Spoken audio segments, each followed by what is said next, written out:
આપનું સ્વાગત છે. જ્યારે પણ આપણે બાઇબલના અંતિમ સમય વિશે વિચારીએ છીએ ત્યારે મોટાભાગે આપણા મગજમાં એક શાંતિ કરારની વાત આવે છે. બરાબર. એવી એક ધારણા છે કે કોઈ વૈશ્વિક નેતા આવશે, 7 વર્ષ માટે શાંતિ સ્થાપશે અને બસ ત્યાંથી અંતિમ સપ્તાહની ગણતરી શરૂ થઈ જશે. હા, એ જ પ્રચલિત માન્યતા છે. પણ આજે આપણી પાસે જે સ્ત્રોતો છે તે તે એકદમ અલગ અને સાચું કહું તો વધુ ચોંકાવનારી વાત કહે છે. બિલકુલ. આ સ્ત્રોતો પરંપરાગત ધારણાઓને સીધો પડકાર આપે છે. એવું લાગે છે કે અંતિમ સપ્તાહની શરૂઆત શાંતિથી નહીં પણ એક અભૂતપૂર્વ મહાવિનાશથી થાય છે. હા, અને તેઓ દલીલ કરે છે કે આપણે ખોટી જગ્યાએ શરૂઆત શોધી રહ્યા છીએ. અંતિમ સમયની ચાવી કોઈ રાજકીય સંધિમાં નથી, પણ પ્રકટીકરણના પુસ્તકમાં વર્ણવેલ કેટલીક ખૂબ જ વિશિષ્ટ અને એમ કહી શકાય કે ભયાનક ઘટનાઓમાં છુપાયેલી છે. તો આજે આપણે આ જ દાવાની ઊંડાણમાં જઈશું. આ વૈકલ્પિક ઘટનાક્રમ શું છે, તે ક્યાંથી શરૂ થાય છે અને સ્ત્રોતો મુજબ આનો જવાબ એ એક ખાસ જૂથ સાથે જોડાયેલો છે. 1,44,000. ચાલો એ સમજીને શરૂઆત કરીએ કે આ લોકો કોણ છે અને આ સમગ્ર ભવિષ્યવાણીમાં તેમની ભૂમિકા આટલી કેન્દ્રીય કેમ છે. ચોક્કસ. જો આ સમગ્ર વિશ્લેષણનો પાયો જ આ 1,44,000ને સમજવા પર ટકેલો છે. સ્ત્રોતો કેટલીક પાયાની ધારણાઓ રજૂ કરે છે. જેવી કે પહેલી, પ્રકટીકરણના અધ્યાય 7 અને 14માં જે 1,44,000નો ઉલ્લેખ છે તે બંને એક જ જૂથ છે. તેમને પ્રથમ ફળ કહેવામાં આવે છે, એટલે કે મનુષ્યોમાંથી ઉદ્ધાર પામેલા લોકોનો પ્રથમ સમૂહ. ઓકે. અને બીજી અને સૌથી મહત્વની ધારણા એ છે કે આ જ જૂથ પ્રકટીકરણ અધ્યાય 11માં જે 2 સાક્ષીઓનું વર્ણન છે એ ભૂમિકા ભજવે છે. પ્રથમ ફળ અને 2 સાક્ષીઓ, આ શબ્દો પોતે જ ખૂબ ભારે લાગે છે, પણ સ્ત્રોતો તેમને વધુ વિગતવાર કેવી રીતે વર્ણવે છે? મતલબ તેઓ સામાન્ય સંતોથી કેવી રીતે અલગ છે? અહીં વહેલો વરસાદ અને મોડો વરસાદનો ખ્યાલ આવે છે. ખેતીની ઉપમા જેવું લાગે છે. હા, બિલકુલ. વહેલો વરસાદ એ પવિત્ર આત્માનું આગમન છે જે બીજને અંકુરિત થવા માટે જરૂરી છે. પેન્ટેકોસ્ટના સમયથી, એટલે કે લગભગ 2000 વર્ષથી જે પણ વિશ્વાસીઓ થયા છે તેમને આ વહેલો વરસાદ મળ્યો છે. એટલે આ એક પ્રકારની આધ્યાત્મિક શરૂઆત થઈ. તો પછી મોડો વરસાદ શું છે? મોડો વરસાદ એ લણણી પહેલા પાકને સંપૂર્ણ રીતે પકવવા માટે જરૂરી છે. એ પવિત્ર આત્માનું એક વિશેષ અને શક્તિશાળી આગમન છે. અને આ 1,44,000ને મળે છે? બરાબર. સ્ત્રોતો અનુસાર 1,44,000 એવા લોકો છે જેમણે વહેલો વરસાદ તો મેળવ્યો જ છે, પણ તેઓ અંતિમ સમયમાં આ મોડો વરસાદ પણ પ્રાપ્ત કરે છે. આ વધારાની શક્તિ જ તેમને પ્રથમ ફળ બનાવે છે અને અંતિમ સંકટનો સામનો કરવા માટે તૈયાર કરે છે. રસપ્રદ. તો શું એનો અર્થ એ છે કે બીજા સંતો પણ છે જેમને આ મોડો વરસાદ નથી મળતો? હા, સ્ત્રોતોમાં એક ગણી ન શકાય એવી મોટી ભીડનો ઉલ્લેખ છે. હા, મેં વાંચ્યું છે એના વિશે. આ એવા સંતો છે જેમને ફક્ત વહેલો વરસાદ મળ્યો છે. તેઓ પણ ઉદ્ધાર પામે છે, પણ 1,44,000ને જે વિશેષ ભૂમિકા અને શક્તિ મળે છે તે તેમને નથી મળતી, અને આ તફાવત આગળ જતા ખૂબ જ મહત્વનો સાબિત થાય છે. ઓકે, તો હવે આપણી પાસે મુખ્ય પાત્રો છે. 1,44,000 જેઓ મોડો વરસાદ પ્રાપ્ત કરીને વિશેષ રીતે તૈયાર થયા છે. હવે આપણે ઘટનાક્રમ પર આવીએ. અંતિમ સપ્તાહની શરૂઆતની ઘડી નજીક કેવી રીતે આવે છે? સ્ત્રોતો આપણને ક્યાં લઈ જાય છે? તે આપણને પ્રકટીકરણના પુસ્તકમાં વર્ણવેલ ઘટનાઓના ક્રમ તરફ લઈ જાય છે. આને સમજવા માટે યાદ રાખવું પડશે કે પ્રકટીકરણમાં ઘટનાઓ મુખ્યત્વે 3 શ્રેણીમાં વહેંચાયેલી છે: 7 મુદ્રાઓ, 7 રણશિંગડા અને 7 વિપત્તિઓ. હા. દરેક મુદ્રા તૂટવાથી એક નવી ભવિષ્યવાણીની ઘટના શરૂ થાય છે. આપણી વાર્તા 6ઠ્ઠી મુદ્રાથી શરૂ થાય છે. 6ઠ્ઠી મુદ્રા. જ્યારે તે તૂટે છે ત્યારે શું થાય છે? ત્યારે પૃથ્વી પર મોટી ઉથલપાથલ થાય છે. સ્ત્રોતોમાં મોટા ભૂકંપ, સૂર્યનું કાળું પડવું અને ચંદ્રનું લોહી જેવું લાલ થવાનો ઉલ્લેખ છે. હા. વૈશ્વિક સ્તરે ડર અને અરાજકતાનો માહોલ બનાવે છે.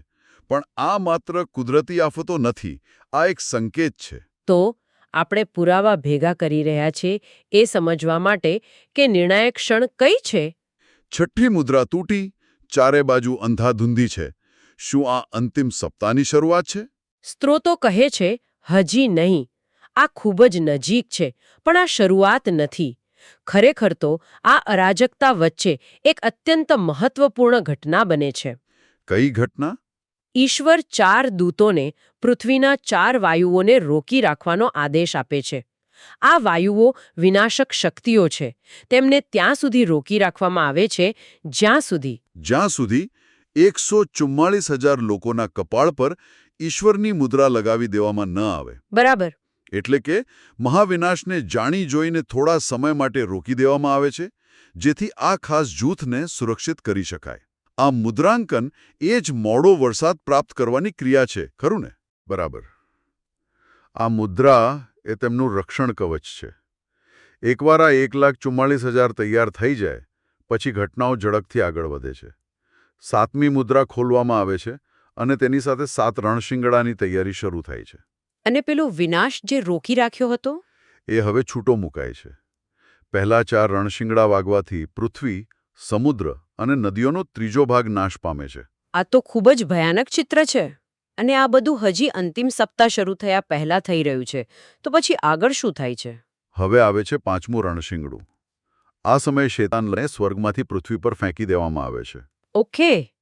તેનાથી તીડ જેવી એક આફત આવે છે જે ફક્ત એવા લોકોને જ પીડા આપે છે જેમના પર ઈશ્વરની મુદ્રા નથી. આ એક સ્પષ્ટ સંકેત છે કે 1,44,000 હવે સુરક્ષિત છે. તેઓ આ પીડાથી બચી જાય છે. બરાબર. અહીં વાત ખરેખર રસપ્રદ બને છે. અત્યાર સુધી જે પણ થયું તે અંતિમ સપ્તાહની પૂર્વ ભૂમિકા જેવું લાગે છે. તો નિર્ણાયક ક્ષણ કઈ છે? એ કયો ટ્રિગર પોઈન્ટ છે જે બધું બદલી નાખે છે? એ ટ્રિગર પોઈન્ટ છે 6ઠ્ઠું રણશિંગડું. આ ક્ષણ અત્યંત વિનાશક અને નિર્ણાયક છે. કેવી રીતે? જ્યારે 6ઠ્ઠું રણશિંગડું વાગે છે ત્યારે યુફ્રેટિસ નદી પાસે બંધાયેલા 4 દૂતોને છોડી દેવામાં આવે છે. અહીં એક મહત્વપૂર્ણ તફાવત સમજવો જરૂરી છે.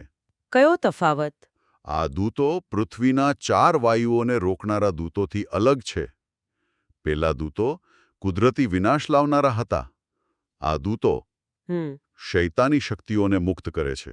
અને તે શક્તિઓ શું કરે છે? તેઓ 20 કરોડ સૈનિકોની એક વિશાળ સેનાને એકઠી કરે છે. સ્ત્રોતો અનુસાર આ સેના માનવજાતના 3જા ભાગનો નાશ કરે છે. એક મિનિટ.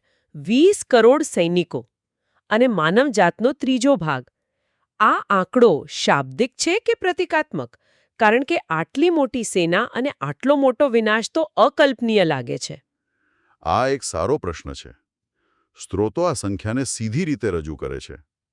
ભલે તે શાબ્દિક હોય કે પ્રતિકાત્મક. તેનો સંદેશ સ્પષ્ટ છે.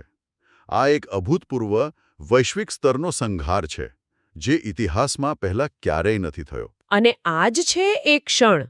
હા, સ્ત્રોતો મુજબ આ જ એક ક્ષણ છે જેના પછી અંતિમ એક સપ્તાહ શરૂ થાય છે. આ મહાવિનાશના કાટમાળમાંથી જ 2 શક્તિશાળી શ્વાપદો, એક સમુદ્રમાંથી અને બીજો પૃથ્વીમાંથી બહાર આવે છે. ઓહ, તો આ રીતે બધી કડીઓ જોડાય છે.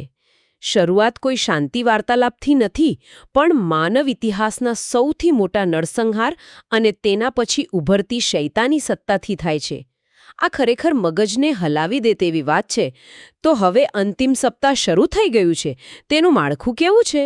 આ અંતિમ એક સપ્તાહ બરાબર 7 વર્ષનો સમયગાળો છે, જેને 2 સરખા ભાગમાં વહેંચવામાં આવ્યો છે. 3.5 વર્ષ? બરાબર. પ્રથમ અર્ધભાગ 3.5 વર્ષ, એટલે કે 1260 દિવસ અથવા 42 મહિનાનો છે. આ સમયગાળાને મહાન સંકટ એટલે કે ગ્રેટ ટ્રિબ્યુલેશન તરીકે ઓળખવામાં આવે છે. મહાન સંકટ? આ નામ જ ડરાવણું છે. આ સમય દરમિયાન પૃથ્વી પર શું થાય છે? આ સમય દરમિયાન પેલો શ્વાપદ, જેને વિનાશનો પુત્ર પણ કહેવામાં આવે છે, તે મંદિરમાં બેસીને પોતાની જાતને ઈશ્વર જાહેર કરે છે. તે એક વૈશ્વિક શાસન સ્થાપે છે. અને તેની પૂજા ફરજિયાત બને છે? હા, તેની પૂજા કરવી ફરજિયાત બનાવવામાં આવે છે. જે લોકો તેની પૂજા કરે છે તેમને વ્યાપાર કરવા અને જીવન જરૂરિયાતની વસ્તુઓ ખરીદવા માટે તેમના હાથ પર કે કપાળ પર એક ચિહ્ન 666 લેવું પડે છે. અને જેઓ ઇનકાર કરે છે તેમનું શું? જો શ્વાપદની પૂજા કરવાનો અને તેનું ચિહ્ન લેવાનો ઇનકાર કરે છે તેમને મારી નાખવામાં આવે છે. આ વૈશ્વિક સ્તરે વિશ્વાસીઓ પર અત્યાચારનો સમય છે. એક તરફ આટલો મોટો વિનાશ અને શ્વાપદનું શાસન ચાલી રહ્યું છે. એવામાં સવાલ એ થાય કે ઈશ્વરના કહેવાતા પસંદ કરેલા લોકો 44,000 ક્યાં છે? શું તેઓ આ બધું ચૂપચાપ જોઈ રહ્યા છે? બિલકુલ નહીં. સ્ત્રોતો અહીં 44,000ની ભૂમિકાને ફરીથી સામે લાવે છે. આ 1260 દિવસ દરમિયાન તેઓ જ બે સાક્ષીઓ તરીકે કામ કરે છે. ઓકે. તેઓ શણના વસ્ત્રો પહેરીને ભવિષ્યવાણી કરે છે. તેઓ શું ભવિષ્યવાણી કરે છે? તેમનું મિશન શું છે? તેમના 3 મુખ્ય કાર્યો છે. પહેલું, તેઓ શાશ્વત સુસમાચારનો ઉપદેશ આપે છે. બીજું, તેઓ લોકોને સ્પષ્ટપણે શ્વાપદની પૂજા કરવા અને તેનું ચિહ્ન લેવા સામે ચેતવણી આપે છે. અને ત્રીજું? ત્રીજું, તેઓ ઈશ્વરના બાકીના સંતોનું એટલે કે પેલી ગણી ન શકાય એવી મોટી ભીડનું રક્ષણ કરે છે. પણ શ્વાપદની શક્તિ આટલી મોટી હોય તો તે આ બે સાક્ષીઓને કેમ કશું નથી કરી શકતો? કારણ કે આ 1260 દિવસ દરમિયાન તેમને ઈશ્વર તરફથી અલૌકિક શક્તિ મળેલી હોય છે. જેવી કે? જો કોઈ તેમને નુકસાન પહોંચાડવાનો પ્રયત્ન કરે તો તેમના મુખમાંથી અગલી નીકળીને દુશ્મનોનો નાશ કરે છે. તેમની પાસે વરસાદને રોકવાની અને પાણીને લોહીમાં ફેરવવાની પણ શક્તિ હોય છે. મતલબ આ સમયગાળા દરમિયાન શ્વાપદ તેમની સામે લાચાર છે. વાહ! આ તો સારા અને ખરાબ વચ્ચેનો અંતિમ જંગ લાગે છે. તો આ 1260 દિવસનો અંત કેવી રીતે આવે છે? જ્યારે તેમના સાક્ષી આપવાના 1260 દિવસ પૂરા થાય છે ત્યારે ઈશ્વર શ્વાપદને તેમના પર વિજય મેળવીને તેમને મારી નાખવાની મંજૂરી આપે છે. ઓહ! તેમના મૃતદેહો 3.5 દિવસ સુધી જેરુસલેમની શેરીઓમાં પડ્યા રહે છે. આ તો એક દુઃખદ અંત જેવું લાગે છે. લાગે છે, પણ તે અંત નથી. 3.5 દિવસ પછી તેમનામાં જીવનનો શ્વાસ પાછો આવે છે અને તેઓ સ્વર્ગમાં ઉપર ઉઠાવી લેવામાં આવે છે. અને આ ઘટના પછી? આ ઘટના પછી તરત જ પ્રથમ પુનરુત્થાન એટલે કે ફર્સ્ટ રેઝરેક્શન થાય છે, જેમાં ખ્રિસ્તના સમયથી મૃત્યુ પામેલા તમામ સંતો જીવંત થાય છે અને તેમને પણ ઉપર ઉઠાવી લેવામાં આવે છે. અને આ સાથે જ મહાન સંકટ અને સપ્તાહનો પ્રથમ અર્ધો ભાગ સમાપ્ત થાય છે. બરાબર. અને પછી બીજો અર્ધો ભાગ શરૂ થાય છે. તેમાં શું થાય છે? સપ્તાહના બીજા 3.5 વર્ષ દરમિયાન પૃથ્વી પર 7 મહાવિપત્તિઓ એટલે કે 7 પ્લેગ્સ આવે છે. આ શુદ્ધપણે ઈશ્વરના ક્રોધનો સમય છે, જેનો હેતુ પૃથ્વી પરની દુષ્ટતાનો ન્યાય કરવાનો છે. અને એનો અંત કેવી રીતે આવે છે? આ સમયગાળો બેબીલોન એટલે કે શ્વાપદની રાજધાનીના વિનાશ, આર્માગેડનના યુદ્ધમાં શ્વાપદની હાર અને અંતે શેતાનને 1000 વર્ષ માટે બાંધવામાં પરિણામે છે. આ ઘટનાક્રમ ખૂબ જ જટિલ અને પ્રતીકોથી ભરેલો છે. ચાલો કેટલાક મુખ્ય પ્રતીકોને સમજવાની કોશિશ કરીએ. જેમ કે આ શ્વાપદો શું છે? સ્ત્રોતો તેમને કેવી રીતે વર્ણવે છે? ચોક્કસ. સમુદ્રમાંથી નીકળતો જે પહેલો શ્વાપદ છે તે ખૂબ જ વિચિત્ર દેખાય છે. તેને 7 માથા અને 10 શિંગડા છે. અને તે ચિત્તા જેવો છે, પગ રીંછ જેવા અને મોં સિંહ જેવું. હા, આ કોઈ કાલ્પનિક પ્રાણી નથી. એને એ રીતે વિચારો કે જાણે ઇતિહાસના બધા મોટા અને ક્રૂર સામ્રાજ્યો જેમ કે બેબીલોન એટલે સિંહ, પર્શિયા એટલે રીંછ, ગ્રીસ એટલે ચિત્તો અને રોમ તેમની બધી શક્તિ ભેગી કરીને એક નવી અંતિમ સુપરપાવર સરકાર બનાવે છે. વિશ્વ શ્વાપદ સરકાર. બરાબર. સ્ત્રોતો અને વિશ્વ શ્વાપદ સરકાર સેગે જિમસંગ જંગબુ કહે છે. આ એક અત્યંત ક્રૂર અને શક્તિશાળી વૈશ્વિક રાજકીય અને ધાર્મિક શાસનનું પ્રતીક છે. આ તો કોઈ કાવતરાના સિદ્ધાંત જેવું લાગે છે. એક વૈશ્વિક સરકાર જે બધું નિયંત્રિત કરે અને બીજો શ્વાપદ જે પૃથ્વીમાંથી નીકળે છે તેની શું ભૂમિકા છે? બીજો શ્વાપદ વીટાના બચ્ચા જેવો દેખાય છે, પણ અજગરની જેમ બોલે છે. જૂઠો પ્રબોધક. હા, તે જૂઠા પ્રબોધક તરીકે કામ કરે છે. તેનું મુખ્ય કામ લોકોને છેતરવાનું અને તેમને પહેલા શ્વાપદની પૂજા કરવા માટે મજબૂર કરવાનું છે. તે ચમત્કારો કરે છે, આકાશમાંથી અગ્નિ વરસાવે છે. અને શ્વાપદની મૂર્તિમાં જીવ નાખે છે જેથી તે બોલી શકે. તે જ 666નું ચિહ્ન લાગુ કરાવે છે. બરાબર. એટલે એક રાજકીય શક્તિ અને બીજી ધાર્મિક પ્રચારક શક્તિ બંને મળીને કામ કરે છે. સ્ત્રોતોમાં એક નાની પુસ્તિકાનો પણ ઉલ્લેખ છે. તેનું શું મહત્વ છે? નાની પુસ્તિકા એક ખૂબ જ ગહન પ્રતીક છે. જ્યારે 1,44,000ને મુદ્રાંકિત કરવામાં આવે છે ત્યારે તેમને આ પુસ્તિકા ખાવા માટે કહેવામાં આવે છે. અને તે મોંમાં મધ જેવી મીઠી લાગે છે, પણ પેટમાં કડવી થઈ જાય છે. બરાબર. પુસ્તકને ખાવું, આનો શું અર્થ થાય? આ ખાવું એ અંતિમ સપ્તાહના શાશ્વત સુસમાચારને સંપૂર્ણપણે આત્મસાત કરવાનું, તેને પોતાનો ભાગ બનાવવાનું પ્રતીક છે. આ જ મુદ્રાંકન અને મોડો વરસાદ પ્રાપ્ત કરવાની ક્રિયા છે. અને મીઠી અને કડવી કેમ? તે મોંમાં મીઠી છે કારણ કે ઈશ્વરના વચનો મીઠા હોય છે, પણ તે પેટમાં કડવી છે કારણ કે તે જ્ઞાન પ્રાપ્ત કર્યા પછી તેમને જગત સમક્ષ કડવું સત્ય બોલવું પડે છે અને અત્યાચાર સહન કરવો પડે છે. આ જ્ઞાન પ્રાપ્ત કર્યા પછી જ તેમને 1260 દિવસ સુધી ભવિષ્યવાણી કરવાની શક્તિ મળે છે. તો આજના ઊંડાણપૂર્વકના વિશ્લેષણ પછી આપણે મુખ્ય મુદ્દા પર પાછા ફરીએ. સારાંશ શું છે? સારાંશ એ છે કે પૂરા પાડવામાં આવેલા સ્ત્રોતો એક ખૂબ જ અલગ ચિત્ર રજૂ કરે છે. અંતિમ એક સપ્તાહની શરૂઆત કોઈ શાંતિ કરારથી થતી નથી. ના. તેની શરૂઆત એક ભયાનક, વિશ્વને હચમચાવી દેતી ઘટનાથી થાય છે. છઠ્ઠા રણશિંગડાનો વાગવું, માનવજાતના ત્રીજા ભાગનો સંહાર અને તેના પછી તરત જ શક્તિશાળી શ્વાપદોનો ઉદ્ભવ. અને આ જ એક ક્ષણ છે જ્યારે બંને મુખ્ય ખેલાડીઓ 144,000 જે 2 સાક્ષીઓ છે અને વિનાશનો પુત્ર જે શ્વાપદ છે, વિશ્વના મંચ પર એકબીજાની સામે આવે છે. હા, આ જ સારા અને ખરાબ વચ્ચેના અંતિમ સંઘર્ષની શરૂઆત છે. સાચી વાત. પણ આ દસ્તાવેજોના અંતમાં એક ખૂબ જ ગહેન વિચાર રજૂ કરવામાં આવ્યો છે, જે આ બધી ઘટનાઓથી પણ પર છે. તે પૂછે છે, આ બધું શા માટે? આટલું મોટું સંકટ, આટલો વિનાશ, આ અંતિમ ન્યાય, આ બધાનો હેતુ શું છે? સારો પ્રશ્ન છે. અને જવાબ માત્ર દુષ્ટતાનો નાશ કરવાનો નથી.